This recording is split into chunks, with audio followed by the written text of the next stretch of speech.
अगर आपका NEET score low है फिर भी आप एक टॉप गवर्नमेंट मेडिकल कॉलेज से एमबीबीएस करना चाहते हैं तो ये वीडियो स्पेशली आपके लिए है। Hello future doctors and their parents, I am doctor Kuber Sharma, MBBS MD paediatrics. तो आज की वीडियो में हम बात करने वाले हैं NRI seats in government medical colleges. इस वीडियो में हम बात करेंगे कि कैसे लो नीट स्कोर पे गवर्नमेंट मेडिकल कॉलेज में एडमिशन ले सकते हैं, उसका फीस क्या रहेगी, क्या क्राइटेरिया होता है, एनआरआई सीट्स क्या होती हैं और क्या क्या गाइडलाइंस फॉलो करनी पड़ती है और क्या क्या डॉक्यूमेंट्स रिक्वायर्ड होते हैं।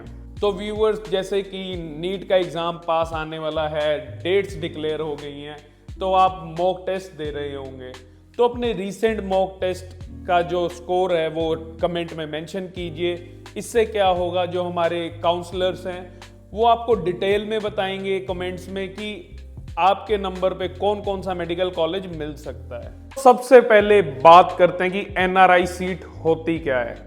एनआरआई सीट वो होती है, या तो आप एक फॉरेन नेशनल हो, किसी और कंट्री से बिलोंग करते हैं, इंडिया से अलग किसी भी कंट्री से।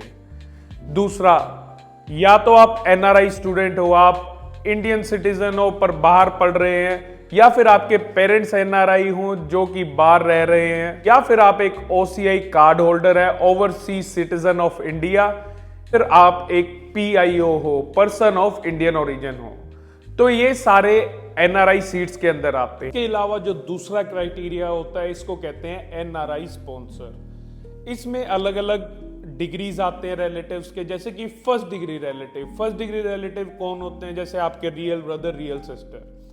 उसके बाद आते हैं आपके सेकंड डिग्री रिलेटिव, जिसमें आपके रियल अंकल आंटी, रियल चाचा चाची, रियल बुआ, आपकी रियल मौसा मासी, ये सारे सेकंड डिग्री रिलेटिव में आते हैं। थर्ड डिग्री रिलेटिव की बात करें तो जो आपके डिस्टेंट रिलेटिव्स हो गए, मतलब कि आगे कजन चाचा हो गए, कजन बुआ होगी, ऐसे ये थर्ड डिग्री रिलेटिव में आती हैं। और कई स्टेट्स में ये क्राइटेरिया भी फॉलो किया जाता है कि आपके कोई फ्रेंड है वो भी आपकी स्टडी को स्पॉन्सर कर सकते हैं। तो ये तो बात होगी। अब एनआरआई सीट लेने के लिए करना क्या होगा। एनआरआई सीट लेने के लिए सबसे इंपॉर्टेंट है कि आपका नीट क्वालिफाई होना चाहिए। जो आपकी कट ऑफ आएगी क्वालिफिकेशन की, उससे ऊपर आपके मार्क्स होने चाहिए।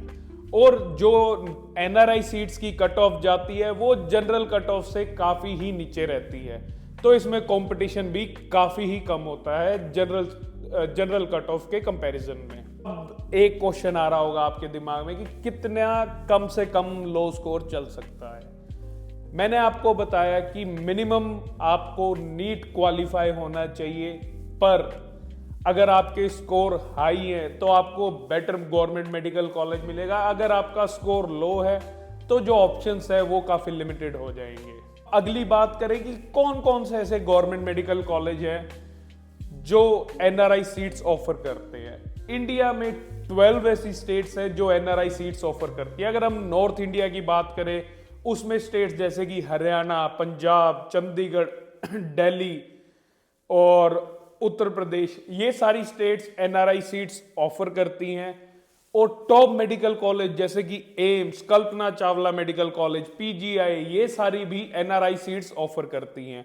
अगर आपके नीट में स्कोर अच्छे हैं तो इन टॉप मेडिकल कॉलेज से भी आप एमबीबीएस कर सकते हैं। अगर हम फीस की बात करें तो जो इसकी फीस रहती है एनआरआई सीट्स की, it starts from 50 lakhs for whole course and ranges up to 2 crores for whole course. अगर आप कंपेयर करें तो कई ऐसे प्राइवेट मेडिकल कॉलेज और डीम्ड यूनिवर्सिटी से भी कम रहती है, और इसी बहाने आपको top medical institutes of India में एमबीबीएस करने का मौका मिलता है। अगर हम इसकी पेमेंट प्लान्स की बात करें तो जो मोस्ट ऑफ द कॉलेजेस हैं वो सिंगल टाइम पेमेंट मांगती है। मतलब कि जैसे आपके लेट सपोज कि 1 करोड़ है आपके कॉलेज की जो एनआरआई जो सीट की फीस है, तो वो सारी की सारी 1 करोड़ के 1 करोड़ एक बारी में देने होंगे। पर कई कॉलेजेस ऐसे भी हैं जो 3 इयर्स प्लान्स भी देती है कि 3 साल में आप पूरी की पूरी फीस भर सकते हैं। और कई यूनिवर्सिटीज की पेमेंट प्लान्स काफी ही स्ट्रिक्ट रहते हैं। जैसे कि कई स्टेट्स है वो मांगती हैं कि आपकी जो पूरी की पूरी फीस हो वो एनआरआई अकाउंट से ट्रांसफर होनी चाहिए, पर कई स्टेट्स ऐसी भी है जो पूरी की पूरी फीस आईएनआर इंडियन अकाउंट से भी ले लेती हैं, आपके जो नॉर्मल अकाउंट है उससे भी ले लेती हैं। जो फीस नॉर्मली दी जाती है वो यूएस डॉलर्स में दी जाती है, जो फिक्स्ड अमाउंट होगा वो ही सारी की सारी आपको ट्रांसफर करनी होगी। तो ये सारी बात होगी हमारी कि आप एनआरआई सीट्स क्या होती हैं, एलिजिबिलिटी क्या है, और क्या पेमेंट प्लान्स रहते हैं, क्या फीस रहती हैं, और कौन कौन सी स्टेट्स ऑफर करती हैं। तो अब जो मेन मुद्दा है, क्या आप एनआरआई सीट उठा सकते हैं।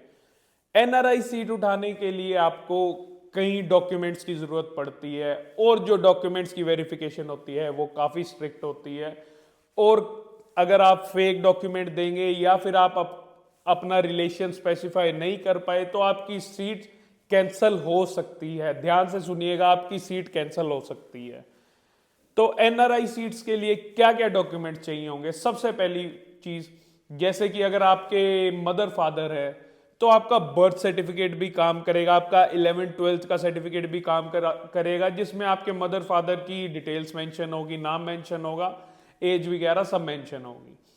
सेकंड, अगर आपकी एनआरआई स्पॉन्सर है, लेट इट बी आपके अंकल आंटी हैं, चाचा चाची हैं, ब्रदर है, तो उसके लिए आपको फैमिली चार्ट बनवाना पड़ेगा, जो कि आपका तहसीलदार बना के देंगे या फिर आपके जो रेवेन्यू ऑफिसर है वो बना के देंगे। एक ये डॉक्यूमेंट हो सकता है। अगर आपके और रिलेटिव्स जो 3rd डिग्री रिलेटिव है या 2nd डिग्री रिलेटिव है, उनके पासपोर्ट के बेसिस पे भी हम डॉक्यूमेंट मांग सकते हैं यूनिवर्सिटी वाले, कि उनके पासपोर्ट, उनका वीजा, उनका वर्क वीजा भी आपको प्रोवाइड करना पड़ सकता है। कई कई यूनिवर्सिटीज एम्बेसी सर्टिफिकेट भी मांगती हैं। सर्टिफिकेट में क्या होता है, एम्बेसी स्पेसिफाई करती है जो आपका एनआरआई स्पॉन्सर है उसका स्टेटस, उसका वर्क वीजा, उसका वीजा या उसका ओसीआई कार्ड, वो सारा स्पेसिफाई करेगी। और आपका फैमिली जो चार्ट है, फैमिली चार्ट सबसे जरूरी डॉक्यूमेंट है एनआरआई सीट के अंदर, जो कि तहसीलदार देता है या फिर रेवेन्यू ऑफिस से दिया जाता है। अगर आपके दिमाग में क्वेश्चन है कि कौन कौन सा कॉलेज किस किस रैंक पे क्लोज होता है, एनआरआई सीट्स किस किस रैंक पे क्लोज हुई है, किस किस कॉलेज की, किस किस स्टेट की, तो इसकी मैं एक सेपरेट वीडियो सीरीज बनाऊंगा। उसमें आपको स्टेट वाइज सारा मेंशन मिलेगा कि कौन कौन सा college first round, second round, third round, stray round, special stray round में किस किस पे कौन कौन सी कैटेगरी कब क्लोज हुई है।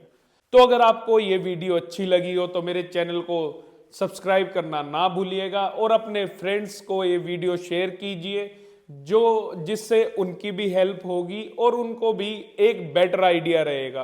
भी आपके दिमाग में कोई शंका है, कोई भी क्वेश्चन है, कोई भी डाउट है, तो दिए गए नंबर पे कभी भी कांटेक्ट कर। कंपनी के डॉक्टर एडिजोन के एक्सपर्ट काउंसलर जो कि 11-12 साल से इस मेडिकल फील्ड में जिन्होंने महारत हासिल की हुई है, वो आपकी 1-to-1 काउंसलिंग करेंगे, आपके सारे डाउट्स सॉल्व करेंगे।